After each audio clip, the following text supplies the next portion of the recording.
Şu bir, bu Türk Telekom.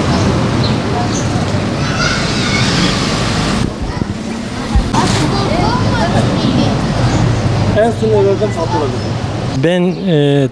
Benim adıma 2 tane telefon, cep telefonu, Türk Telekom'un operatörü bulunmaktadır. Mayıs ayı içerisinde 9 Mayıs'ta Türk Telekom bayisine geldim.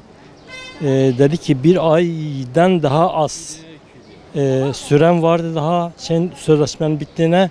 Dedim peki başka operatöre geçersen bana hangi borç çıkar mı? Hayır dedi, çıkmaz. Bana ekranı gösterdi, sıfırdı, bir şey çıkmıyordu.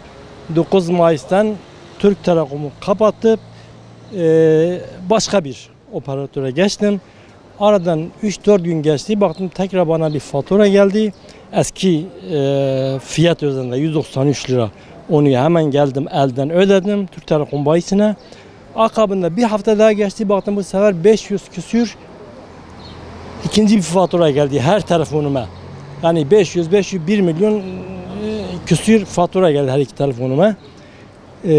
Bu soygunun durdurulması için insanlığa yakışmıyor en iyisi. Yani bunu bir daha yapmasınlar. Soygundur bu.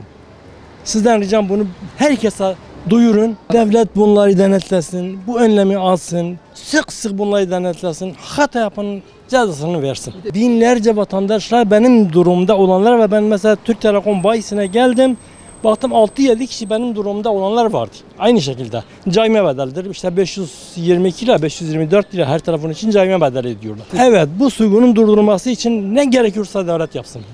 Sizden ricam. Şimdi sorun, ben eskiden Turkcell'dim. Turkcell'den geçtikten sonra Turkcell şeyim bitti, tarifem bitti, taahhütüm bitti. Taahhütüm bittikten sonra Türk Telekom'a geçiş yaptım ben.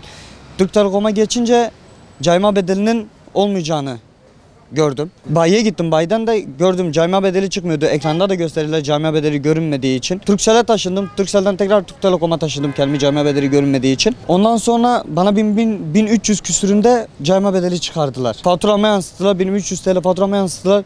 Yani bana cayma bedeli çıkmıyor, internette çıkmıyor, bayiyi arıyoruz, bayilikte çıkmıyor. Ekranda, sisteminde çıkmıyor. Lakin sonradan bana 1300 TL cayma bedeli çıkarıyor ve bu hırsızlığın önüne geçilmesini istiyorum. Yetkililere çağrımız bu hırsızlığın durmasını ve paramızın iade edilmesini istiyorum. Şu bir, bu Türk Telekom bayisine ödedim